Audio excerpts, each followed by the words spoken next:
साथ में तो एक अच्छी बात हो गई है कि लोग आपको सर बुलाते हैं। कभी कभी हम लोग अपने प्रोफेशनल लाइफ में इस तरह से इन्फ्लुएंस हो जाते हैं, इस तरह से इन्वॉल्व हो जाते हैं कि लोग प्रोफेशनल लाइफ की वजह से ही जानने लगते हैं। बिल्कुल, वही हम लोग के साथ भी वही है। आपसे क्या सवाल पूछूं मैं? मतलब आप सबसे सवाल पूछते आए हैं, मुझे यहाँ पे थोड़ी शर्म आ रही है आपसे सवाल पूछने में। सवाल आपको पूछना है, आप हमसे कहिएगा कि हम क्या सवाल पूछे। हम लोग तो एक एजुकेशन के सेक्टर से थे जी।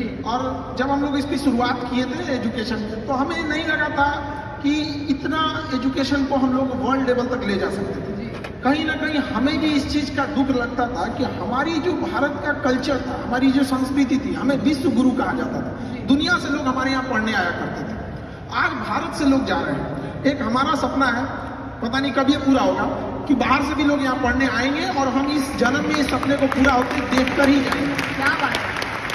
लेकिन कुछ ना बहुत ही पेक्युलर चीजें होती हैं जो कि टीचर्स करते हैं, जो एक क्लासरूम में होती है। जैसे कि आज की तारीख में अलाउड नहीं है, लेकिन हमारे ज़माने में तो चौक सीधा आगे से फेंक करके जहाँ पर हम बैठे हैं वहाँ पर निशानेबाजी लगाई जाती थी, या फिर get out of the class हो जाता था, या फिर नील डाउन होता था, या फिर मुर्गा बनाया जाता था, या फिर हैंड्स अप कर दिया जाता था। तो आप ये सब मिस करते हैं क्या व्हाई यू टेक क्लास? नहीं, ये तब होती है जब क्लास बोरिंग हो जाती है तब। हाँ। तो हम लोग की पूरी कोशिश रहती है कि क्लास में कभी बोरिंग फील ना हो। तो हम अपने टीचर्स के ग्रुप में भी एक बात ये बोलते हैं कि फिजिक्स का सबसे उटपटांग चीज होता है क्वांटम फिजिक्स। हम कहते हैं कि जो कभी पढ़ाई नहीं किया है, एक मजदूर भी अगर थक के आ रहा है, उसको भी आप इतने बेहतरीन ढंग से पढ़ाएं कि वो भी बोर ना हो, उसको भी समझ में आ जाए। तो इसके लिए आपको मेहनत करना पड़ेगा। और हम टीचर्स को भी यही कहते हैं कि जिस तरह से एक फिल्म डायरेक्टर मेहनत करता है 2 घंटे की फिल्म के लिए 2 साल, आप भी 1 घंटे के क्लास के लिए 5 घंटे मेहनत कीजिए। कोई लड़का नहीं सोएगा। और हम तो लड़कों को भी यही कहते हैं कि हम पढ़ाते हैं, तुम्हारे में दम है तो भूल के दिखाओ। वाह, क्या बात है। तो मैं आपसे जानना चाहूंगी कि YouTube, जिसके जरिए आप actually millions and millions of students तक पहुंच पा रहे हैं, YouTube एक शिक्षा का माध्यम इन इंडिया, ये जो एक टॉपिक है इसको अगर आप थोड़ा सा इलैबोरेट कर पाएंगे so that people also know, जो कि आज तक शायद आपकी क्लासरूम का हिस्सा नहीं बन पाए, उन्हें पता चले कि क्या किस लेवल का इम्पैक्ट है जो कि आपने भारत में जो विद्यार्थी हैं उनके ऊपर बनाया है। YouTube एक शिक्षा का माध्यम। देखिए, पहले एजुकेशन, अभी क्या हो गया, एजुकेशन एडटेक हो चुका है। Edtech in the sense education के साथ साथ आपको टेक्नोलॉजी को भी लाना पड़ेगा। अब शुरुआत में हम लोग भी इसको एडॉप्ट नहीं कर पाए थे। 2019 के टाइम पे जब हमें कहा गया कि अब थोड़ा सा ऑनलाइन बताया जाए, तो चूंकि हमारे पास पटना में हम एक सेंट्रिक थे, वहाँ पे सबसे बड़ा क्लासरूम था, तो हमें लगता था कि लड़कों को हम यही पढ़ा रहे हैं। लेकिन उस समय जिन लड़कों को जगह नहीं मिलती थी तो कुछ खड़े रहते थे, जिन्हें नहीं मिल पाती थी वो घर लौटते थे।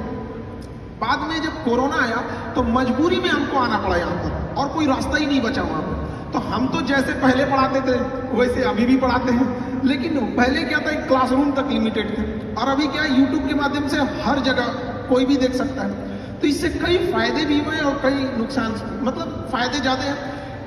अब जो पढ़ने वाला है वो डिस्ट्रैक्शन से कैसे बचता है, इससे ज्यादा फायदा स्टूडेंट्स को है। पहले क्या था, छोटे से क्लासरूम में टीचर्स उतना सिंसियर भी नहीं रहते थे। अरे 100 लड़के बैठे हैं, क्या दिक्कत है, अभी पूरी दुनिया देख रही है। और यही नहीं, जिंदगी भर वही रहेगा यहाँ पे। अगर कुछ भी अगर गड़बड़ निकला तो फिर तो पूरी व्यवस्था कर देगा। तो पहले के तुलना में पढ़ाई अब टीचर्स के लिए भी और मेहनत है, क्योंकि पहले तैयार करके आना है, पहले बोर्ड में ऐसे बना देते थे, अभी क्या है, स्क्रीन लगी रहती है। तो उस स्क्रीन पर क्या पीपीटी चलेगा, किस तरह के इमेजेस रहेंगे, वो पहले से लोड करने रहते हैं। तो ये लड़कों के लिए तो और बेनिफिशियल है। और यूट्यूब की एक खराबी है एजुकेशन के खासतौर पर, यहाँ की सर्वाइवल ऑफ द बेस्ट होगा यहाँ पे, क्योंकि यहाँ ऑप्शन सबके पास है, कोई भी देख सकता है, कंपेयर कर सकता है किसी और से। तो जब तक हम यूनिक नहीं देंगे, सबसे बेस्ट नहीं देंगे, तब तक वो चीजें लड़कों को अच्छी नहीं लगेगी। और हमारी भी कोशिश यही रहती है कि कोई भी टॉपिक पे अगर कोई क्लास हमारा देख रहा है, जैसे लेट सपोज अभी यूक्रेन और ये रसिया चल रहा है यहाँ पे, तो हमारी कोशिश ये रहती है कि उस क्लास को देखने के बाद उसके पास कोई डाउट ना रहे। इट मीन्स कि उस एक बार लेक्चर देख लिया तो उसका पूरा का पूरा सिस्टम पूरी समझ में आ जाना चाहिए। तो यूट्यूब भी एक अच्छा माध्यम है। इसकी एक और सबसे बड़ी खासियत ये है कि सारे लड़कों को शहर में बड़े सेंटर्स पे पैसे की कमी से नहीं बुला के पढ़ाया जा सकता। आज भी गरीबी की वजह से पढ़ाई छूट रही थी। तो ऑनलाइन में ये हुआ कि एक बार सेटअप कॉस्ट है, उस पर कितने लड़के पढ़ेंगे ये कोई लिमिट नहीं है। तो इससे क्या हुआ ना कि हम क्वालिटी एजुकेशन एकदम सस्ते में पहुंचा सकते हैं। हम 6 महीने का कोर्स 200 रुपए में पूरे गांव तक पहुंचा सकते हैं। और पहले कहा जाता था गवर्नमेंट 100 रुपए देती है तो पब्लिक तक कितना पहुंच पाता है, 15 रुपए की 30 रुपए कितना पहुंच पाता है। लेकिन उतना हम इतना कहते हैं कि हम लोग जितना पढ़ाते हैं उसका 100% गांव के अंतिम छोर तक पहुंचता है। जहां सड़क नहीं पहुंची है वहां भी एजुकेशन एकदम उस क्वालिटी का पहुंच पाता है। ये तो यूट्यूब और ऑनलाइन की फायदा है। क्या बात है। ये तो वैसे मेरे सवाल थे, लेकिन वो क्या है, कोई ऐसा मैसेज जो कि आप देना चाहते हैं यहाँ पर आज इस मंच पर लोगों को बताना चाहते हैं, प्लीज बताइए। देखिए, एजुकेशन के सेक्टर में एजुकेशन स्किल, आज के टाइम पे स्किल बहुत ज्यादा जरूरी है। लेकिन हमारा एजुकेशन सिस्टम किस बात पे है? इंफॉर्मेशन लेते रहो, क्या पढ़ रहे हैं। भारत की राजधानी कलकत्ता से उठा के अंग्रेजों ने लेके गए दिल्ली, वो सबको याद है। 1911 में घोषणा किया, 1912 में लेके चला गया। ये नहीं पढ़ा रहा है कि क्यों ले गया। एक राजधानी बनाने के लिए क्या जरूरत होती है, क्या क्लाइमेट होना चाहिए, क्या कनेक्टिविटी होनी चाहिए। तो एक सिस्टम में जो चेंजिंग लाने की जरूरत थी, अब उसको और जरूरत है। तो ऑनलाइन के माध्यम से ये चीजें थोड़ी सी आसान हो जाती है। दूसरा, हमारे यहाँ एजुकेशन पे ज्यादा फोकस किया गया, जबकि आज का जो 5G का जमाना आ गया है, इसमें स्किल्ड की डिमांड है। तो अभी एजुकेशन में 50% इंपॉर्टेंस हमें एजुकेशन और उतना ही इंपॉर्टेंस स्किल पर भी देना चाहिए, ताकि वो अपने पैरों पे जितना जल्दी खड़ा हो सके। हमें एम्प्लॉय, जो करेंट एजुकेशन सिस्टम है उसके हिसाब से देखेंगे तो हमें ज्यादा अच्छे एक एम्प्लॉय मिल पाएंगे, बट एक ब्रॉड लेवल की थिंकिंग वाली डेवलपमेंट करने की अभी भी जरूरत है। एजुकेशन में अब जैसे आजादी के इतने साल हो गए, लेकिन आज भी हम लोग स्ट्रगल कर रहे हैं कि क्यों नहीं हम डेवलप हो पा रहे हैं। तो इसमें अगर देखेंगे तो एक बहुत बड़ा मिसिंग चीज हम लोग छोड़ते हैं, विमेन्स को। गर्ल्स एजुकेशन को हम लोग छोड़ रहे हैं, और मेल जो है उन्हें लगता है कि अपने दम पे अकेले ही देश को लेके चले जाएंगे, और आजादी से लेके आज तक वो ट्राई कर रहे हैं। जिस दिन ये हमारे देश की विमेन्स और मेन एक साथ आ गए ना, उस दिन देश को आगे बढ़ने से कोई नहीं रोक सकता है। और जब तक हम उन्हें छोड़ेंगे, हम तो आज तक भी मेहनत कर रहे हैं। तो अच्छा, गांव के शहरी क्षेत्र में ये चीज है कि लोग महिलाओं को पढ़ने के लिए भेज देते हैं, लेकिन गांव में अभी भी ये चीजें हैं, वो नहीं भेजना चाहते। हमारे यहाँ शुरुआत में जब गर्ल्स पढ़ने आती थी तो उनके गार्जियन आते थे और ये रिक्वेस्ट करते थे कि सर, मतलब घर से बाहर है, कोई दिक्कत तो नहीं होना चाहिए।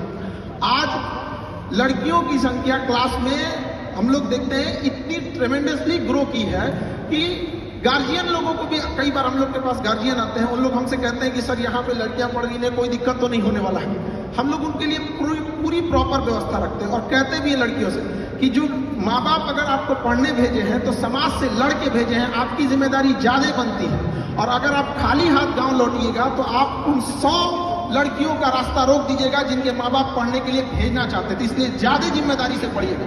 और लड़कियों के अंदर ये होता है, वो जॉब के बाद भी वो काफी ईमानदारी से अपने वर्क को करती है। हम जब छोटे से पटना से हम स्टार्ट किए थे, धीरे धीरे जब ग्लोबली हो गया तो हमें अब इंडिया के बाहर भी अपने सेंटर्स डालना है बहुत जल्दी इस चीज को, क्योंकि मेरा सपना है विश्व गुरु भारत को एक जगह जहां ले जाना था।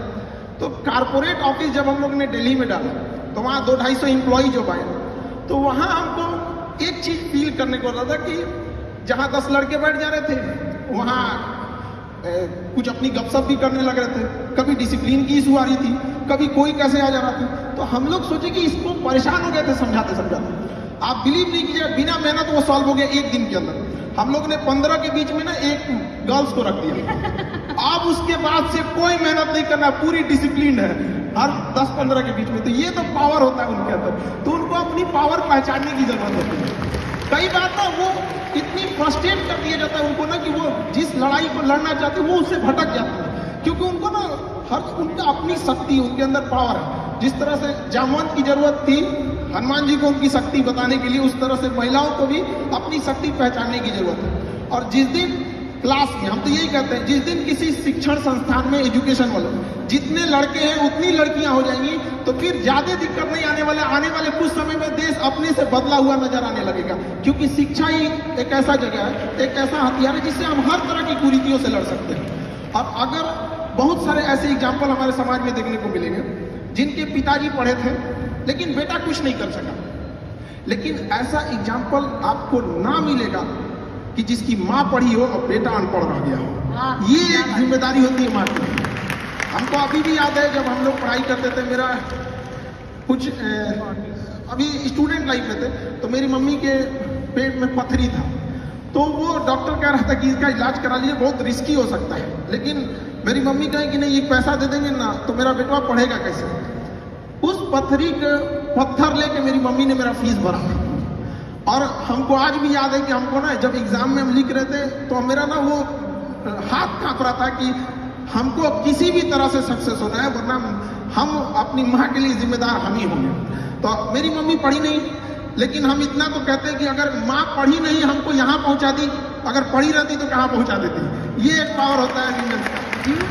तो हम सबसे हाथ जोड़ के विनती करेंगे कि 2 रोटी कम खाइए लेकिन बच्चों को पढ़ाइए, और प्लीज अपनी बेटियों को रास्ता मत रोकिए। वो इस देश को बदल सकती हैं। 1947 से पुरुष लोग मेहनत कर रहे हैं और उनको पता नहीं कब तक करना पड़ जाएगा, इसलिए आप लोग का साथ देना बहुत जरूरी है। और लड़कियों को भी कहते हैं कि अगर माँ बाप आपको पढ़ने के लिए बाहर भेज रहा है तो बड़ा समाज से लड़ के भेज रहा है, तो उस समाज का भी ख्याल रखना है कि जब बारिश होती है तो हम छाता लगाते हैं, बारिश तो अपने वक्त पर रुक ही जाएगी। तो समाज भले लड़कियों को पढ़ने न दे, लेकिन छाता लगाना है, समाज से लड़ना है। और माँ बाप को यह साबित करना है कि समाज यही ना कहता है कि घर से बाहर जाएगी तो शायद संस्कार भूल जाए। माँ बाप को यह विश्वास दिला कर रखना है। लड़कियों से भी कहेंगे कि बाहर निकलने के बाद, सफल होने के बाद माँ बाप को यह सिखाना है कि देखिए हमें संस्कार में 4 गुना बढ़ोतरी हो गई, आपको जिसका डर था हम वो कभी नहीं होने देंगे, हम आपके लिए हमेशा खड़े रहेंगे।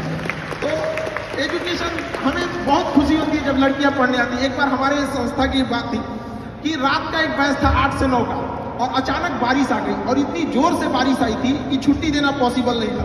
लड़के तो भाग गए कैसे भी भीग भाग के, कुछ लड़कियां बच गई, बेचारी कैसे जाएगी। तो हम उस समय कुछ बस वगैरह जहां तहां से इंतजाम करा के उनके हॉस्टल भेजे कि जिनका इधर है, और लगभग 11 बज गए। उसके कुछ दिन, 1-2 दिन बाद उनके गार्जियन आए और थैंक्स कहे कि सर आप इतना किए एजुकेशन के लिए। तो हमने उनसे कहा कि नहीं, ये आपकी गलतफहमी है कि हम इन लड़कियों के लिए या आपकी बेटियों के लिए किए। हम उनके लिए कहें जिनके अंदर देश बदलने की क्षमता है। हम जो भी किए ये उन लड़कियों के लिए किए जिनके सही में, जिनके अंदर देश बदलने की क्षमता है। तो एजुकेशन के लिए हम जरूर कहेंगे कि इस जगह में थोड़ी सी कमी होती है, तो लड़कियों को आगे जरूर बढ़ाया जाए। मैं मतलब आई डोंट हैव वर्ड्स, शब्द नहीं है मेरे पास यहाँ पर अब कुछ कहने के लिए। आपको कितने एम्प्लॉयज हैं अब आपके पास, आप बता रहे थे? अलग अलग सेंटर पे अलग अलग है, बट जिस सेंटर का एग्जाम्पल दिए हैं लगभग उसमें 250 से 300 है। इंडिया में देखें तो मतलब कुल मिला के आपके पास कितने हैं? खान सर द ब्रांड के पास में कितने एम्प्लॉयज हैं? अभी तो हम लोग 250 से मतलब 400 के आसपास है, बट इसको बहुत जल्दी हम लोग और ब्रॉड लेके जाएंगे। 400 के आसपास नहीं होता है, 400 लोग हैं जो कि आपके साथ में इसमें जुड़ गए हैं। It's amazing. This is another level of responsibility जो कि आपने अपने कंधों पर ली है, जिम्मेदारी ली है कि आप इतने लोगों को अपने साथ में जोड़ रहे हैं, उन्हें भी आप काम दे रहे हैं अलॉन्ग विद पढ़ाई। It's beautiful. आपने मुझे जो आज इंस्पायर किया है मैं बता नहीं सकती हूँ। This is going to go a very very long way. और जो 2 आंसू मुझे यहाँ से बैठ करके, खड़े होकर के आपकी आंखों में दिख रहे थे, वो भी मुझे हमेशा याद रहेंगे। Thank you so much. Thank you.